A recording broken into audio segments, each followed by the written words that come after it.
June the 26th, 1945. As the Second World War was ending, representatives of 50 countries signed the United Nations Charter in San Francisco. The UN officially came into existence in October of that year, when the Charter was ratified by China, France, the former Soviet Union, the United Kingdom, the United States, as well as by a majority of other signatories. Almost 75 years later, the UN comprises 193 member states, all represented in one of its 6 main organs, the United Nations General Assembly.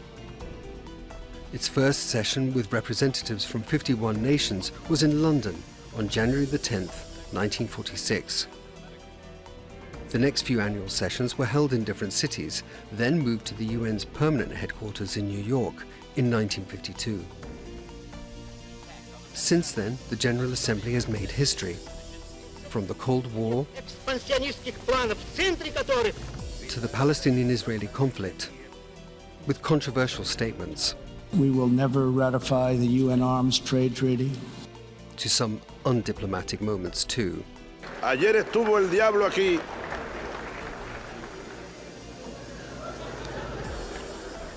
En este mismo lugar huele a azufre todavía. The annual General Assembly in September is chaired by a president, voted for by member states. But what power does the Assembly have to enforce its resolutions or to compel countries to act? We'll find out as the president of the 74th session of the United Nations General Assembly, Nigeria's ambassador to the UN, Tijani Muhammad-Bande, talks to Al Jazeera.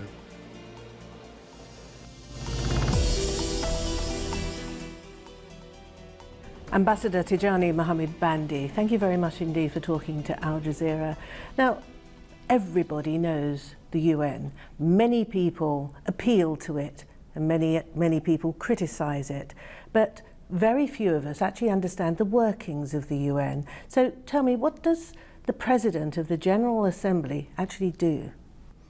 Well, thank you very much for having me. The President of the General Assembly operates as one of the officers that lead the UN. There are many other organs in the United Nations. The Assembly is one of them, and its importance lies in the fact that it is like the lawmaking body of the system.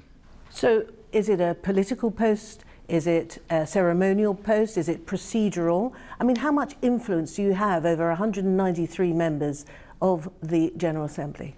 The General Assembly, constituting 193 representatives, is the forum where every matter can be discussed and where agreements concerning the norms that are set for the system are basically established. And its importance lies in the fact that really there is nothing that concerns the world that the Assembly cannot discuss. And it is led, each delegation is led by a representative or an ambassador. Do you and does the office of the President of the General Assembly have any influence then over proceedings? Which issues are heard for each session of the General Assembly? I mean, do you have influence over that? I think the influence lies only in the fact that the President is elected by the membership on the assumption that he or she is respected enough to be listened to, especially when there are disagreements, and that he is able to shepherd his friends and partners in the General Assembly to have less division and to also work with urgency to deal with matters that appear important.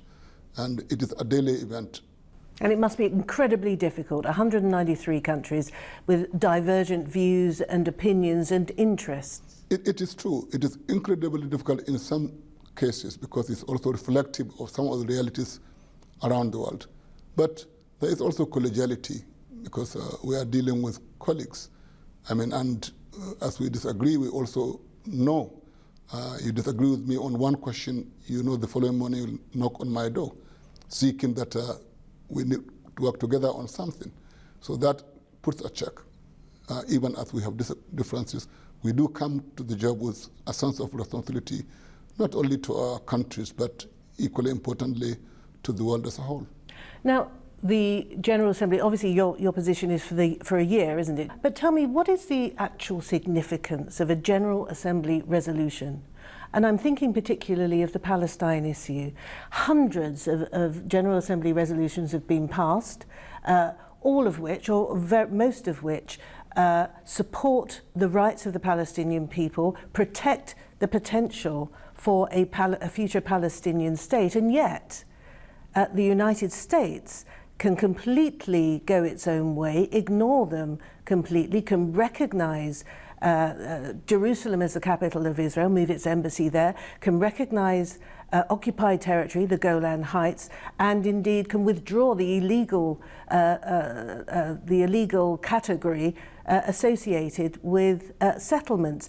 And this goes against all the resolutions that have been passed by the General Assembly. So what's the point of a General Assembly resolution? I think the real question is not focused on only one country.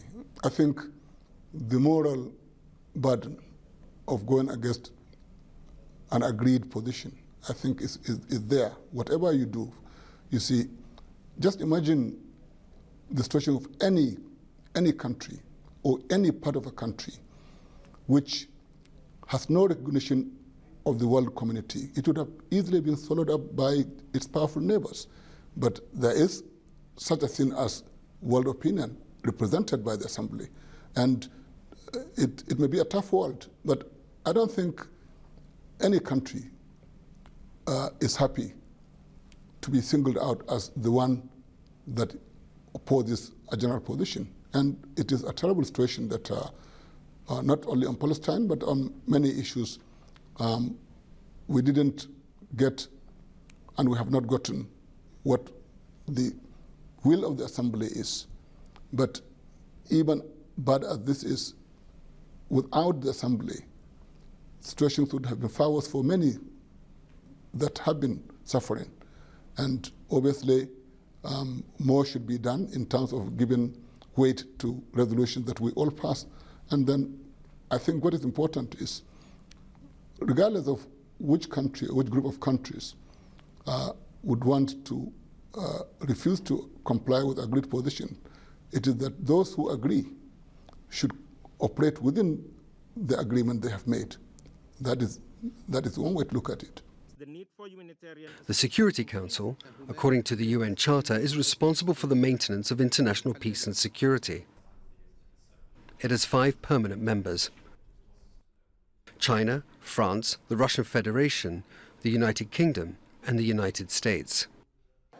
The General Assembly elects 10 non-permanent members for 2-year terms. However, the permanent members have veto powers, enabling them to prevent the adoption of a draft Council resolution, regardless of the international support it may have. But does that make the 5 permanent members of the Security Council more powerful than the UN's 188 other member states?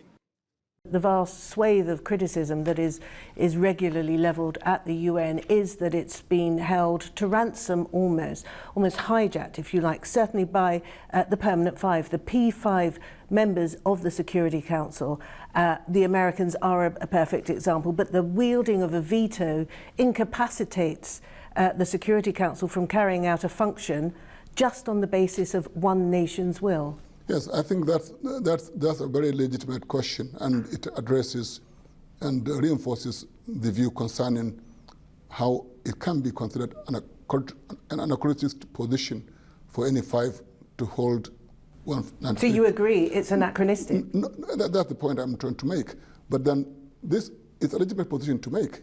But then everybody would want a more democratic organization. To use, nonetheless, the reality of the hold on the, in terms of action of the world, the permanent members, or because of the Security Council, is to also miss one other matter, which is that even at this, we cannot use the problems of veto to mean the United Nations is therefore not a relevant organization. Because look at 74 years. Look at what has happened because there is the United Nations. Throughout the 74 years, there was still a Security Council.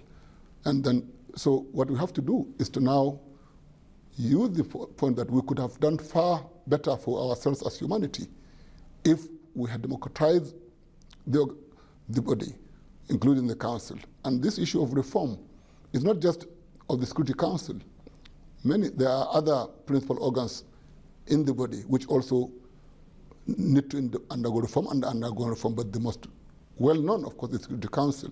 That is where we need to have more members. We need to examine very carefully what the veto should be, if it should continue. This is what is the ongoing discussion. When you say democratize the institutions of the UN, what do you mean? We are talking of, you alluded to the idea that there are 5 members who have permanent veto or who are permanent and can exercise veto if they so wish regarding any issue, and that can derail agreement. But I'm saying that if we should have a sense of more representation. So a bigger council? Well, certainly, as currently constituted, there are regions of the world that are not on the council on a permanent basis. And that is an issue that is being discussed. First, are we going to have 20 or 24 or from 15? How many more are we going to add? If we add these numbers, how many of them, if any, should have the veto, or should the veto remain? These are the difficult questions that are on the table and are being negotiated. They have been negotiated. They are tough questions, but there is agreement as far as we know.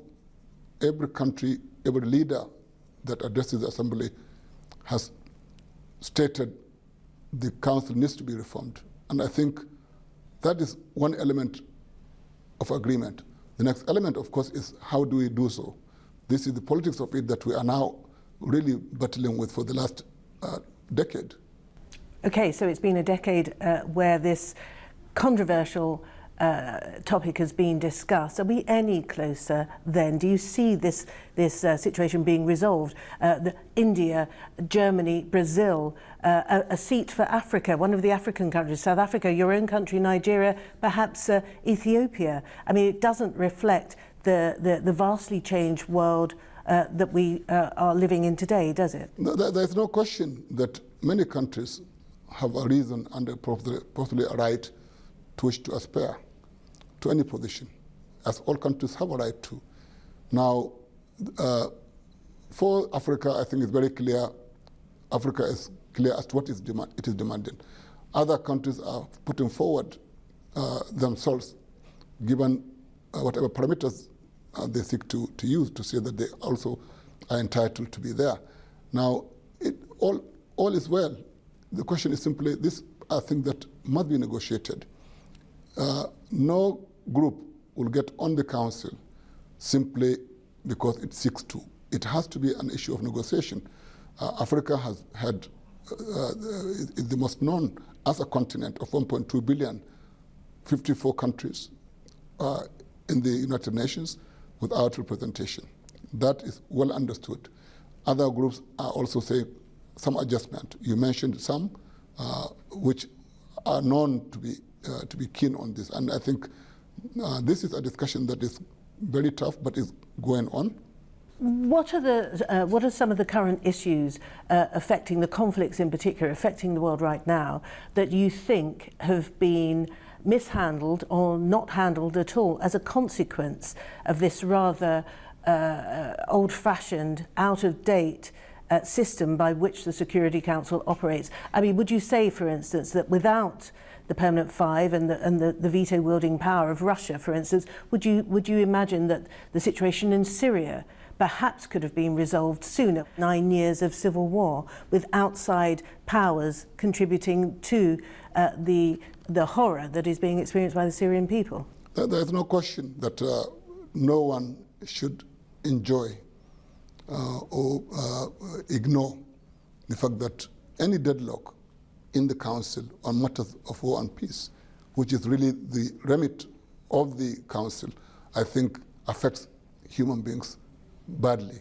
And it is to be decried that we haven't seen on many issues, including Syria, the speed with which some movement can happen through consensus, and that is a problem. United Nations peacekeepers are another tool developed by member states to help countries divided by conflict. The UN peacekeeping operations are guided by three basic principles: consent of the parties, impartiality and non-use of force, except in self-defense, and defending the UN mandate. 13 UN peacekeeping operations are currently deployed on 3 continents, sometimes in controversial circumstances. You've chaired the Committee on Peacekeeping Operations at the UN, which brings me to another issue for which the UN is being very, very seriously, heavily criticised for, and that, of course, is the peacekeeping activities, particularly at the moment in DRC, in the east. What on earth has gone wrong with the UN's largest peacekeeping mission in eastern DRC? We've had people on the streets protesting. They want the UN out, saying that they've failed in their mandate to protect them from armed groups. What's gone wrong? It is legitimate to raise questions about efficacy of any operation, be it at the UN, at the level of country or organizations. But the fact of demonstration speaks to a worry by some persons, and it is also fair for them to do so. But I don't think after the demonstrations, they themselves would want a situation whereby there is no United Nations. I know the situation you are talking about, and the politics around it is bad. But if there are factions within a country and there are armed groups, removal, especially in a hasty manner, of the UN would only worsen the situation. And if that happens, we would find ourselves in a situation where nobody would want us to remember what happened when no action was taken in Africa. That message might be hard to sell to the people of Beni and Goma in eastern DRC, not to mention other countries, other communities that have complained bitterly about the presence of UN peacekeepers who have been accused of sexual abuse, of bad behaviour of a very serious level. Central African Republic, of course, Haiti, of course, where there was also the introduction of cholera. So what is it with the UN peacekeepers? Is it that the constitution of the force maybe is not as carefully considered as it might be? Is it the command structure, or is it the scope of the mandate?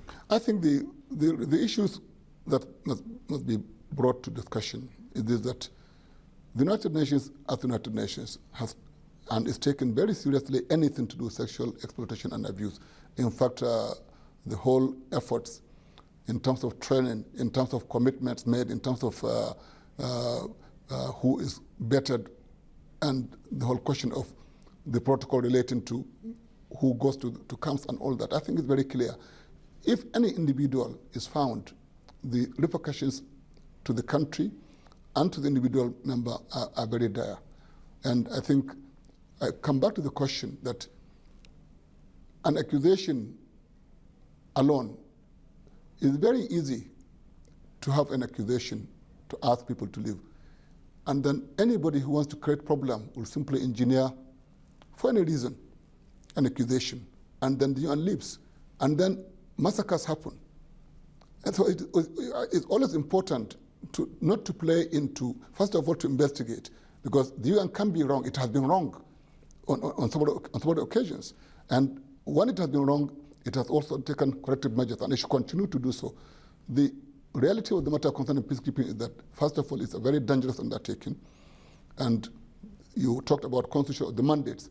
I mean, the mandates are difficult to construct. Are you going to keep this peace? Are you going to engage if attacked? At times, it's very difficult. You need to have clear understanding on the ground. At times, the situation deteriorates so rapidly.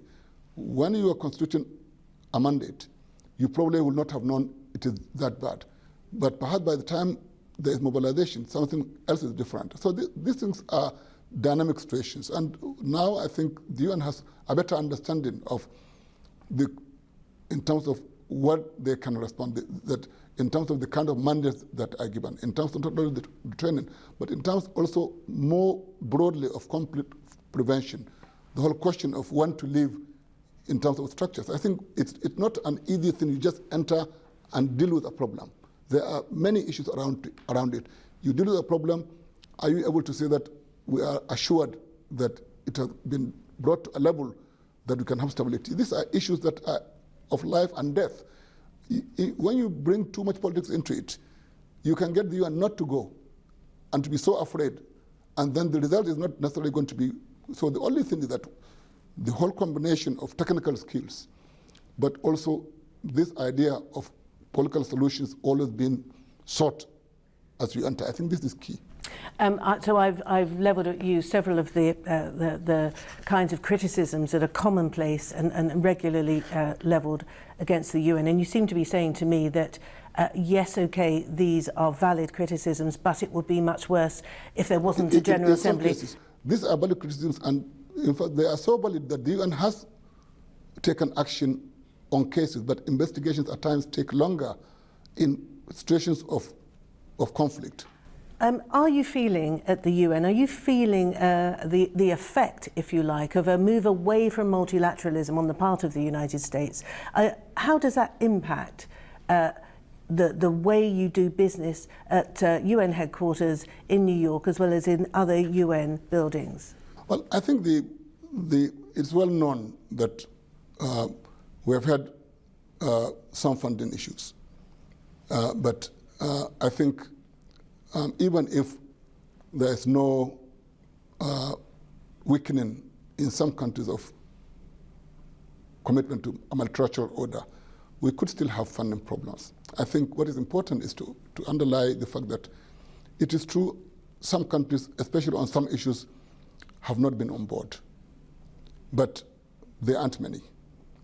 And important as those countries can be, I think look at the numbers that still believe that their own security lies in a multilateral order. And I think I take that as what we should hold, rather than the idea that one country or two countries or three. And at times what you find is that simply countries may have reservations over some aspect of a larger issue. Again, this is normal. But I think the issue is simply, and I keep saying this, when we talk of the General Assembly with 193 members, and we had 192 countries coming to make statements to the forum of the General Assembly. That body cannot be irrelevant, because you come to say what you feel, what your view about the world is. You don't come to just abuse everyone. You are there even if you disagree, because the forum is important. I think it's important to have a balance. I think what I just want to say is simply, balance is key, because what you do is, if you don't bring in balance, you go overboard, and it is this issue that is key. So you're pretty optimistic then for the UN's 75th anniversary, which will be next year? In fact, it is just impossible not to be optimistic. Look at an organization, look at a world of anarchy before the United Nations. And we still know the powerful do have an advantage, but they are still hemmed in, whether they like it or not. No country wishes to be singled out as opposing the rest of us. I think this is what is really key. It has been a force for good. Look at issues of terrorism. How can you solve them alone? Look at conflict prevention. Look at issues of health pandemic. Look at the whole question of rights of individuals. These are issues that we are taking them for granted. But I think we shouldn't too quickly forget. Ambassador Muhammad-Bande, President of the 74th session of the General Assembly, thank you very much for talking to Al Jazeera. Thank you.